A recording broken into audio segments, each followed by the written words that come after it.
Well, welcome to the podcast. Thank you. Yeah, I'm excited to have you on. If you want to introduce yourself and kind of we'll get started there. I'm Angela Panzica. I'm the owner of Stella's Elixir Lounge. We're downtown Huntsville, right across from the Avenue Apartments. Yeah, so I think I've reached out to Stella's, like, to your the business Instagram a few times, and then I was like, well, I'm just gonna like follow you, and then I'll reach out to you, and then it seemed to work out perfectly. So I'm excited to kind of share a little bit of your story.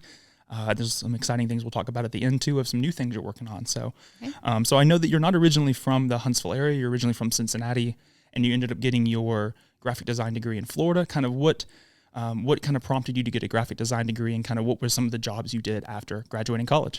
Well, I grew up in Cincinnati, and I got a bachelor's degree from Northern Kentucky University and a graphic degree from Cincinnati. Okay.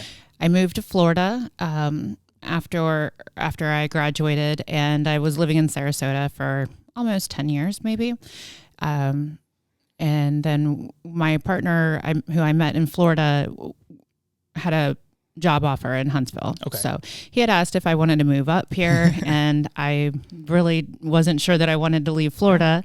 I didn't know anything about Alabama. I didn't know anything about Huntsville, other than my grandfather worked for he was an engineer, and he had come into Huntsville a few times. And, I decided to go ahead and take the leap and move to Huntsville and see how it was going to go. And fortunately, we worked out, and Huntsville worked out. And Yes. Huntsville's been really good to us. So what year did you ended up moving to Huntsville? It's been about 5 years now. Okay. So even just 5 years ago, Huntsville looked a little bit different than what it does today. It's not been that long ago. I graduated high school in 2017, so you probably were, I guess, 2017, 2018 is when you moved here. Yeah. So even Huntsville when I graduated is very different. Graduated high school is very different than what it is today. Yep. And I would say that Stella's is a huge part of kind of that transformation of what downtown Huntsville is and kind of the role that it's been able to play. So you get to Huntsville, and obviously you didn't start Stella's right off the bat. You were kind of doing graphic design jobs, I'm assuming. Yeah, my background is in marketing and communication. So I was working in a lot of brand management, marketing, and by trade, I'm a graphic designer. But I was working for, I've worked for corporate, I've worked for small PR firms, ad agencies. I've done my own graphic design work on the side. But most of it was really in brand management and telling people stories and finding out what people needed, what they wanted. And that really kind of lent itself to where I started coming up with the concept for Stella's. Yeah. Because, Huntsville, when I moved here, I know you were saying as a Huntsville native, you can see there's been a lot of transition. And Huntsville's gone through a lot of renaissance, especially downtown. And I was spending a lot of time downtown when I moved up here about 5 years ago. But there was still a lot of need for some mature nightlife entertainment. Yeah. And I was looking for something, and I would ask friends, where do you go for this? And they're like, we have some places, but there was a need. Yeah. So when I came up here, I was working for a corporate that had recently sold its company. So I was not working anywhere at that point. And probably for about 9 months, I was just sort of looking around downtown saying, okay, that's when that entrepreneurial spirit sort of kicked in. Yeah. And there was a space that was available next to Moe's, and it was the rooftop, and it was a gray shell, so there was nothing there. It was a complete blank slate, and I was like, okay, I want to talk to the real estate agent about this and see what's going on. And as soon as I walked up there, the vision kind of came. Yeah, it's exactly what I was imagining, and it wasn't necessarily something I was seeking. It just kind of happened. Kismet, yeah. Wow. And I think that's what's interesting too is I think I had someone on the podcast a couple days ago, and he saw a little bit of an entrepreneurial spirit kind of throughout his life, and then kind of ended up doing that when he ended up finishing med school. And it seemed like the entrepreneurial spirit for you was something that kind of, you finished up. I think was it Digium? I think you were working at here in town, and ended up selling at the time, I guess.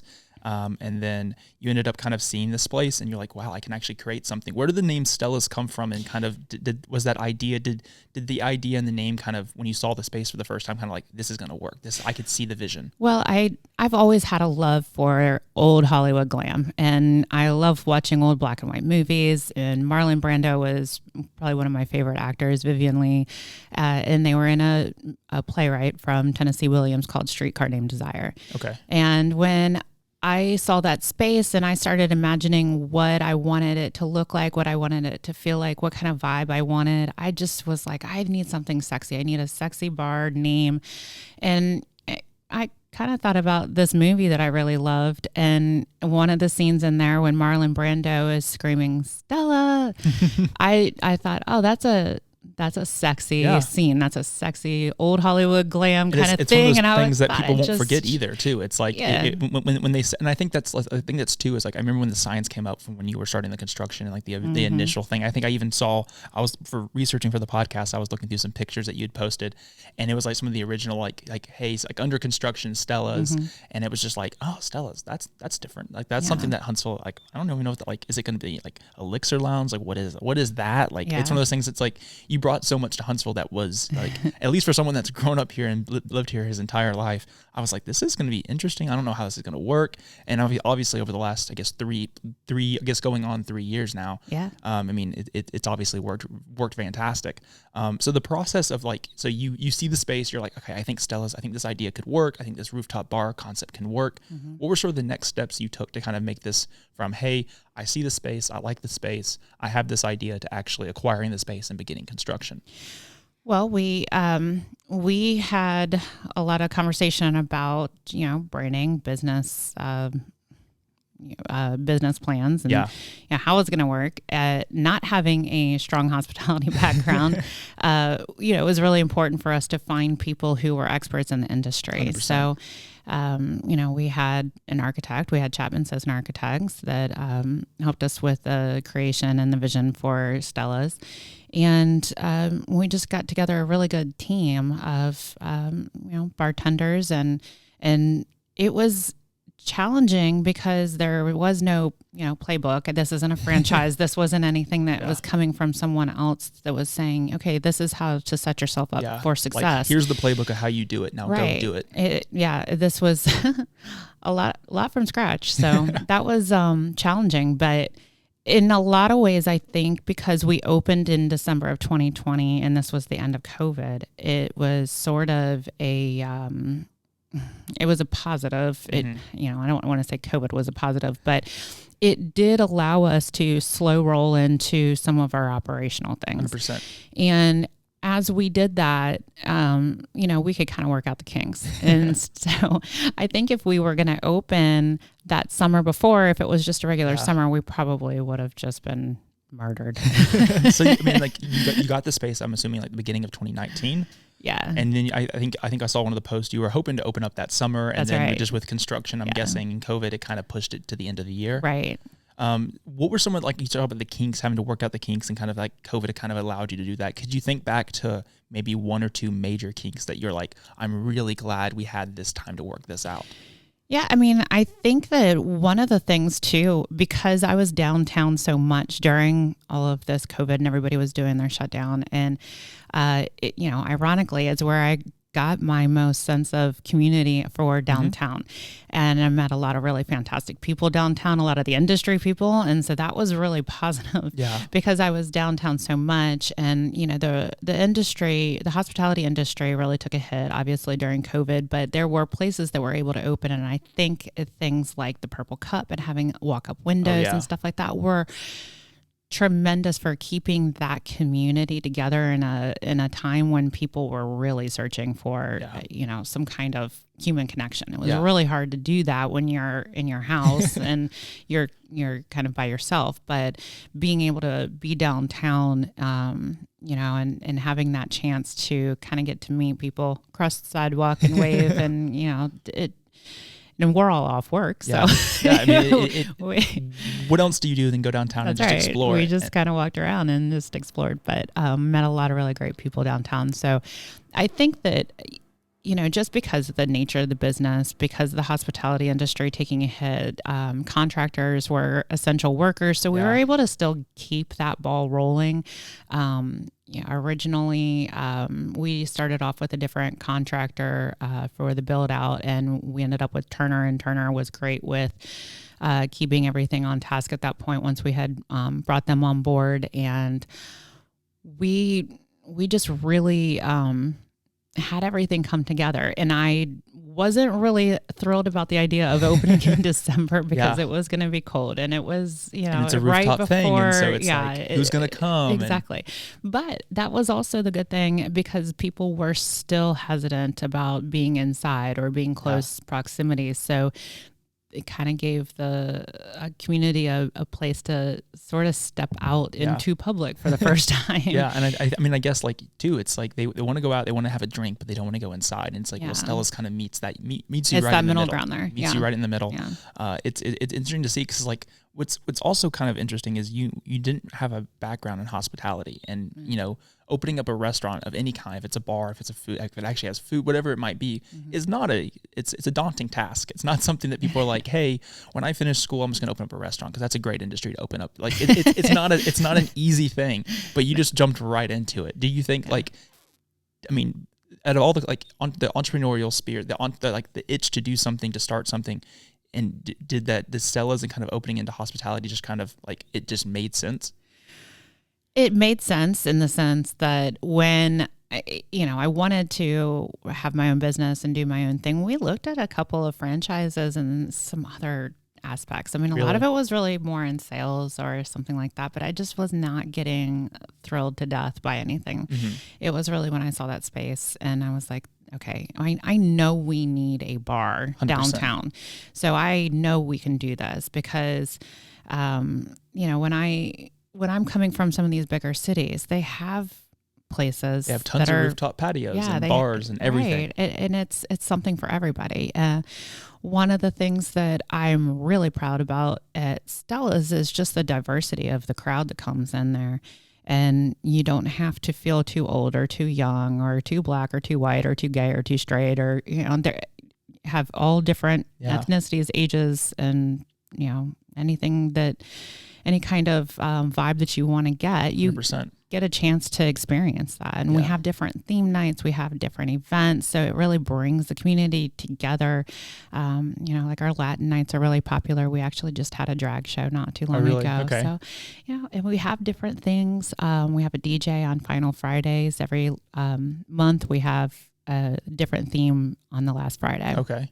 Yeah, and I think I was looking at your website, and every year since you've opened, you've won Best of Huntsville Bar, and you recently won Best of Huntsville was it DJ? It was Events Night. Yeah, Events Night, and then there was a couple other like Best Cocktails or like something like that. That I was like, so you open in December. It's not the most ideal time to open up a business, especially when you're an outdoor business. It doesn't get super cold in Huntsville, but you just never know. Yeah. And was it a success right off the bat, or when did you kind of see, hey, the community is backing us behind what you thought what the vision with Stella's would be? You saw the community kind of realize that vision too. I think, what I had a lot of naysayers that were, not sure that it was going to work, or, and anytime you do something that's different, and 100%. I feel like Stella's is a little different. People are skeptical of how it's going to work. And, but I had a lot of people who were like, yes, that sounds great. Oh my gosh, that sounds exactly like what we need. And, you just kind of power through, and there was no option to fail. So I just, you have to succeed. I just kept going. But I think even that first year, I was shocked at how much feedback I was getting on how great and it really was, and how grateful people were that they felt comfortable being there. Women were coming into the bar and they're like, wow, it's really nice to be at a bar that, we feel comfortable, and, or whoever. It just, like I said, one of the things I'm most proud of is just the diversity of that bar, and how everybody feels like it's their place. And that's nice. So, I've had that consistently now for 2.5 years. And, even though Huntsville's growing, and even though we have more competition, I welcome that because it brings people in and, you know, people beget people, and it just, you know, capitalizes on that whole renaissance that we're going through downtown. Yeah, and I think with the competition, it's a huge part of education too. I mean, people, I often hear the thing too. It's like, why is Huntsville getting another brewery? There's so many breweries, but I think it's the education behind of like, hey, here's what craft beer is. Here's the places you can do it, and they're all doing it a little different. Yeah. Hey, here's this craft cocktail bar. Here's this, like, it just helps people be like, hey, this is something that you thought Huntsville could never do and could never be successful in Huntsville. Look at Stella's being successful. So I think that's kind of that, like, it's like, okay, this is a cool thing. I think the first time that I ever went to Stella's was my wife and I got married in May of 2021. And we went there, like, we did a little small honeymoon because it was still kind of COVID times. So you're kind of just like kind of navigating that. We did a small little like couple day honeymoon, came back, spent the rest of the week just exploring Huntsville things that we loved or places we had never gone before. And we ended up going to Stella's on that week that we were just kind of exploring. Right. And it was just such a cool thing. We got like the little craft cocktail trail and we got it stamped, and we kind of explored the bar. And it was kind of a lull time. So we were really able to kind of explore Stella's and kind of see all the different spots. Oh, there's this awesome couch to sit at. There's this and that. Oh, like, you can see downtown, you can see this, and it's like, this is a cool, like, it was a good first experience to go there when it's not just packed. Because I think like when it's that, it's also like, it's a great experience too, but it's a whole different kind of feel when it's just you and maybe the bartender and two other people. Yeah. So it was a cool kind of thing. When Stella's first opened, I mean, obviously as the business owner and like the owner of it, you're often wearing many hats. You're wearing this hat to do this job, this hat to do this job. What were some of the sort of like, what did your day-to-day look like in that first year and a half? I don't remember. Just running around like crazy, switching hats all the time? Yeah. No, I mean, the first year, it was really just trying to find the groove and trying to set the precedents. And I was really, coming from the marketing background, I was like, okay, I need to know the data. I want to know the flow of traffic. I want to know when people are coming in, what they're asking for, what the drinks, what the popular drinks are, what should we keep on shelves? Exactly. All that good stuff. What's trending and, what's TikTok telling people to order or whatever that might be. So there were a lot of things that I was trying to look at from a marketing perspective to just get the temperature of what this bar was going to be. Cause I mean, I might have had an idea and I think that I executed it fairly well from what I wanted, to portray, but when you have the public come in, then sometimes that takes legs and it kind of grows into something else. And I think one of the biggest things for that year was me just really trying to make sure that I had a pulse on everything that was happening. And I understood exactly what guests were expecting and what they were getting.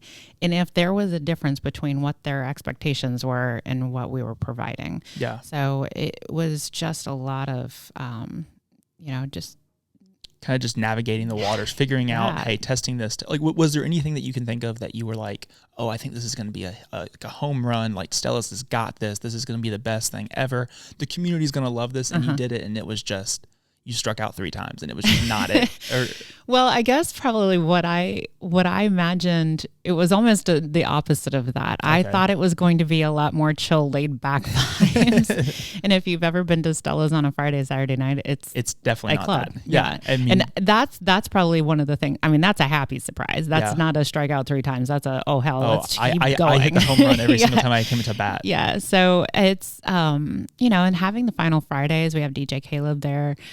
That's been a huge success for us, and people get excited about these themes. I love having these theme parties and I say, okay, we're going to do this, and people come dressed up for it. That's love awesome. It because it's this really like all, I'm all in on this. Yeah. Like, this is like, it's not just me coming up with it. It's the whole community gets involved. Yeah. So. And I think it's tough sometimes too, when you me too, in the business that I do and in podcasting and just marketing work that I do for people. It's like, you can have this amazing idea. You're like, oh my gosh, I'm going to be selling. Like, I'm going to have so many clients. They're going to love this. This would be the best thing ever. And then you start kind of pitching it and talking to people about it. Yeah. And sometimes they're like, they're not giving you the same response you're wanting to hear. Right. You wanted to hear. But then also you sometimes you talk to people about it and you're seeing that like, oh, like I see why that's beneficial, or I see how I can use that. And you're like, okay, it wasn't just something that I thought would be amazing. It also has the legs to run, like you mentioned. Right. And I think, like you said, like Stella's is a club on the weekends. Like, it's hard not to walk around downtown and see your lights just going. It's like whatever's happening over there. If I didn't know what's going on the calendar, it is the place to be, and all of downtown knows it. And I think, how do you think like the area around you is obviously kind of developed along with you over the years? I mean, Moe's was there when I guess you got there. Yeah. The Standard came shortly after. Yeah, around the same time. Moe's was there first, and I think almost a whole year before we came in. But Liskina had just started too. They were there right before we were. Okay. So they were there, and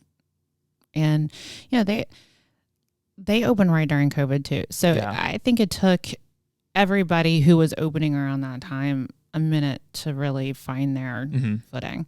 Because I'm glad everybody who has made it through has probably learned a lot of lessons and just made their business even better from it. But, it's trying. Yeah. And I think too, you always see it sometimes as Huntsville's growing the downtown area. Like people think of Huntsville too, of like downtown entertainment is the square. Yeah. And then you start slowly expanding from the square, and you're kind of on that, you're not like on the outskirts necessarily. Well, we are on the northwest side, so we kind of call it uptown Huntsville. So it's like you've got the downtown, but there's so much stuff that's going on. We're walking distance from the VBC. We're right there by Big Spring Park.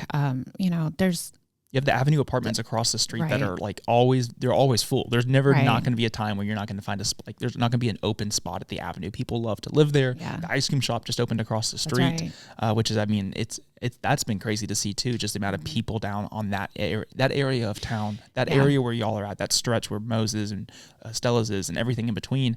That area is just packed all the time. Well, one of the things that I really was pushing for when I moved here, I was like, why is everyone closed on Sundays and Mondays? It would be nice for me to have a day off. Now I can understand that. But truly, I wanted to be that change. We're downtown. We need to be open. Yeah, we 100%. need people down here. Yeah. So that was one of the things I was really adamant about, was being open 7 days a week. I did not want to close. I wanted to have a good happy hour. All these downtown areas that I've been in big cities, they've got thriving downtown 100%. Happy hours.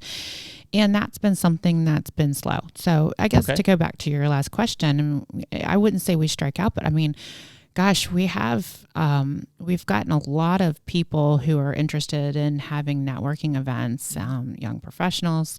Kevin Fernandez just did a book launch there for his L2 Mindset. We had a real estate broker happy hour over there recently. We've had a lot of groups that come in. Space and Missile Defense brings in a lot of different groups.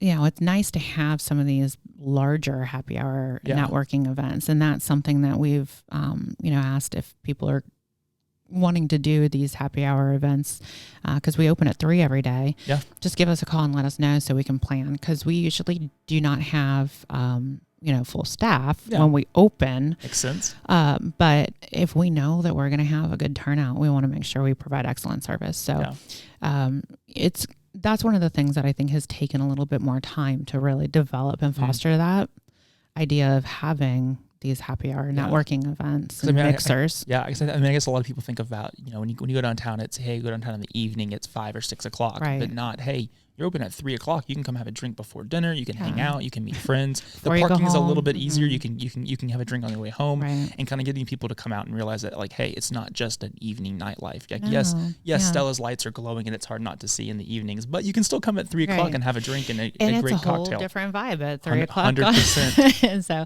when we have really great drink features, we have a happy hour Sunday through Thursday from 3 to 7 on beer and wine. And then we also have drink features Monday through Thursday. Okay. So, wow. $8 classic cocktails on Monday. That's a great happy hour price, and that's featured all day, not just happy hour. Tuesday is half off bottled wine and glasses of wine. Wednesday, we have a $10 martini list. Ooh. And right now, my favorite is the key lime pie martini. Okay. Well, we can still do a classic. I think I know where I will be going later today. I think that sounds like a good plan. Wow. And then Thursday, we have the mules, $7 mules. Okay. Well, and we'll include all this information in the episode notes too, so people can see and kind of like follow along, and we'll have links to all your stuff. But and I think that that's it's so funny that Huntsville's growing just like crazy. Like, it's hard to not see the growth of Huntsville. It's hard not to drive around and see the amount of people coming to Huntsville, but there's still areas that hospitality, like what you're doing with Stella's, it's like you're still struggling to kind of get people to realize, hey, like there's this thing at 3:00 you can do. There's we're not just a open at 6 late night Friday. Yeah, it's not just that. Like we're here to help you. We're here to be that place you can stop by. And like you said, it's a whole different vibe than what it is on the weekends. It's you can sit on the couches, you can, like I said, at the bar, you can overlook homes, you can, like there's so many different options. Kind of looking at what this year, like what the last 2.5 years has looked like for Stella's, what the rest of 2023 looks like, and maybe even what the next 2 to 3 years looks like. What are some goals you have for Stella's? What are some things you hope to accomplish here in the community?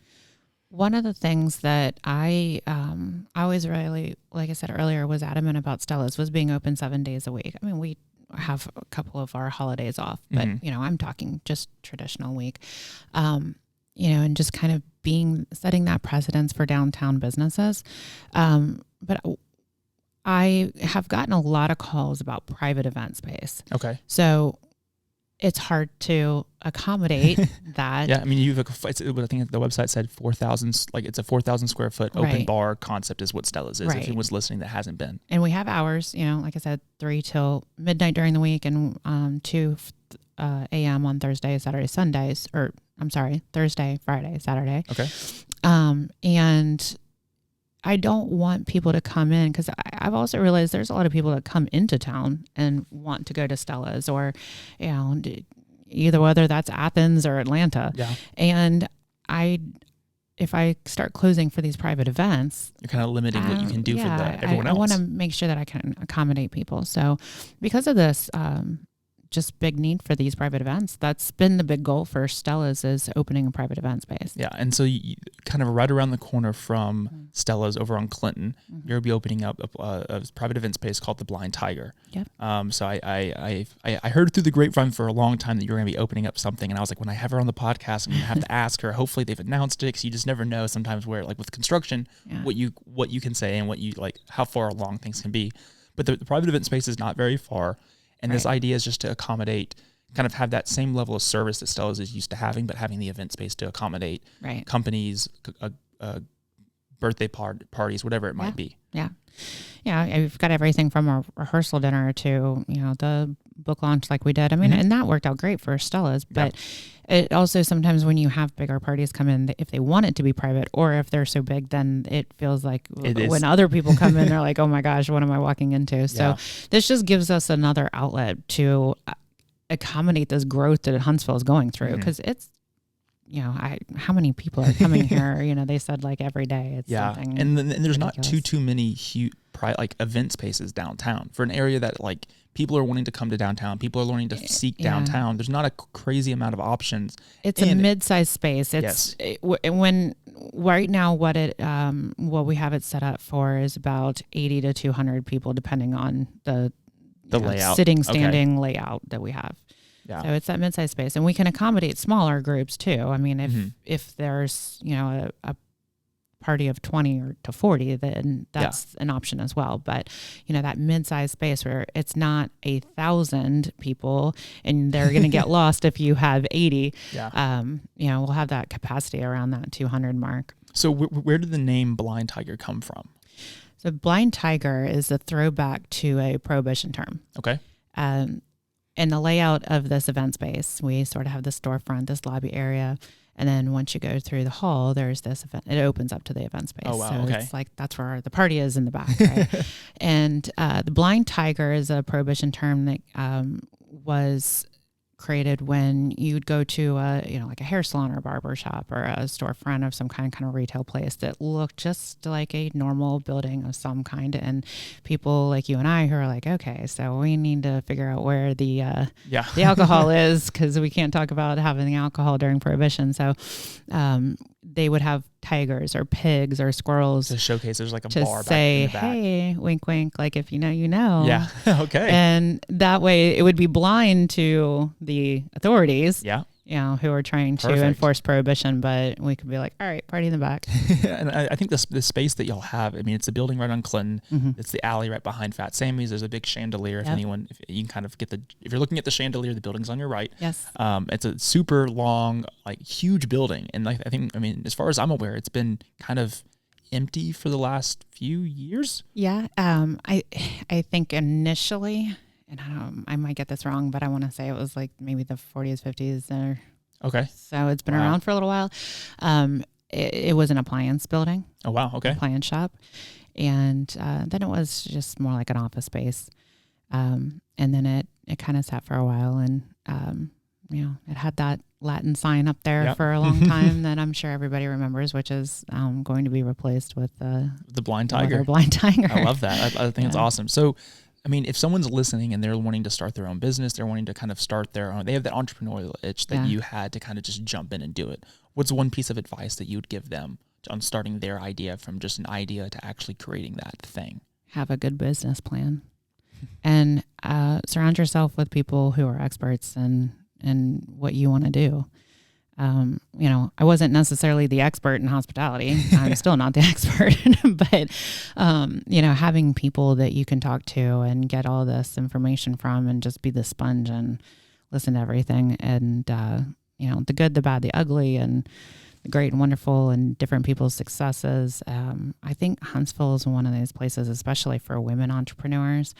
I've had a really strong friend group, and it's amazing to me when I think about my closest friends, and I'm thinking, wow, so many of them have their own businesses. And it's really, truly amazing, because I don't really quite remember, when I was in Cincinnati or in Sarasota, my girlfriends really being their own boss and having their own companies and their own successes. And Huntsville's just been fantastic for that. Yeah. So, I mean, very supportive. You came to Huntsville 5 years ago, not knowing much about Huntsville, not really knowing what Huntsville was going to be, and you really you've made it your own, and kind of you have that footing in Huntsville now. You're Stella's Lounge, like that's the place. We have a footprint. It's the place to be.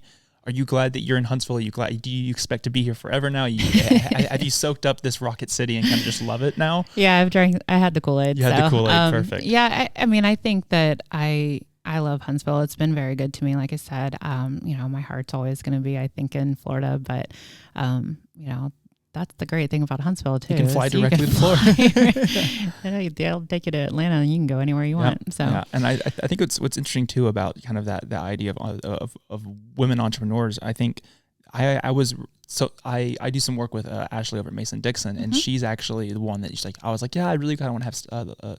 I was like, I didn't even know who owned it. I was like, I really want to have the person that owns Stella's on the podcast. I think it'd be great. And she was like, I'll connect you. Like, she's awesome. Like, we've done stuff together. Like, oh, you should definitely have her on. She'd be a great episode. So I think like that community, and I think for anyone listening to, a piece of advice that like has worked well for me to do this and kind of talk. Cause I mean, it is for not knowing you prior to this and just kind of cold messaging you and seeing if you'd be on the podcast. I think for anyone that listens, wanting to start something and like you said, reaching out to somebody that's done it before, there's a little bit of a fear, but I mean, so far I've seen almost any entrepreneur, any business owner here that I've just reached out to openly and willingly kind of give me advice and kind of be that person and kind of at least respond either through LinkedIn or through Instagram. Yeah. And so I think like it's still a small community. Yeah, it's still as Huntsville's growing, there's still that itch for people to kind of, hey, we've done it before. We've seen how to do it. We can help you do it too. Or we can just be that person to, hey, I have this idea. I want to bounce it off somebody that's done it before. Hey, does this make sense? Oh, this wouldn't work. Oh, you should change this. People are super willing to help. And so if you're listening, just ask someone for advice, message them on LinkedIn. It seems to work. I've done this for 4 years, so it seems to work pretty well.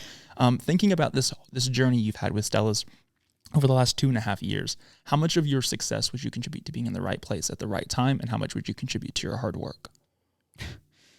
I mean, that's kind of hard to say, but I think that being in the right place at the right time only works when you are working hard at it. I mean, there's no way that, this would have just come easily if you weren't working hard. Yeah. But, it's also afforded me a lot of opportunities to be able to do things at this time because Huntsville is growing and because, the space that was open when it was and, things like that. I mean, all of that comes into place. So being able to recognize those opportunities and take advantage of them. I mean, 100%. It's almost like 50-50, Yeah, and I don't think anyone could have expected what COVID would have done, and like that that just threw a wrench into the whole mess. Yeah, it really did. I mean, it kind of, even people who were well-oiled machines at this point were just like, oh, this is tough. Like, how do I do this? How do I manage this? How do I manage people? And I think, we've been able to see, if anyone listening to this that lives in Huntsville, which is 95% of the people listening, they've been able to see Stella's be successful and kind of that footprint that you have in Huntsville, and the footprint you'll have for a long time here in Huntsville with Stella's and with the Blind Tiger. The last question I always ask my guest is, if anyone's listening and they want to connect with you, they want to find you, they want to be involved with Stella's, they want to visit Stella's, they want to find out more about the Blind Tiger, whatever that might be, where can they find you and where can they get involved? Well, right now, the best way to get in touch with us is info@stellashsv.com. Okay. And our phone number for Stella's, the best way to reach it just be through a text message. Okay. Honestly. But once we start getting the website launched for Blind Tiger, it'll be info@blindtiger.com. And, perfect. Right now we're just kind of facilitating the difference between the two of those, because we still have a lot of the networking and happy hour events, the mixers and things like that might not be full private things at Stella's. But then, once we start going into holiday season and, trying to get all of those events planned, we're going to start booking those over at the new space. So. Perfect. Yeah. And I'll have all of your contact information, the stuff about Stella's, links to the website, links to your social media, email information, everything else in the episode notes. So if you're listening and you want to find out more, you can find them out there. But I thank you for spending the last 35 minutes talking to me about Stella's, the journey it is for you to become an entrepreneur, and kind of the success you've seen with Stella's over the years. And I continue to look for the success you'll have in Huntsville for years to come. So thank you so much for being here. Thank you. And hopefully you have great success, continued success with the podcast. Thank you. Yeah.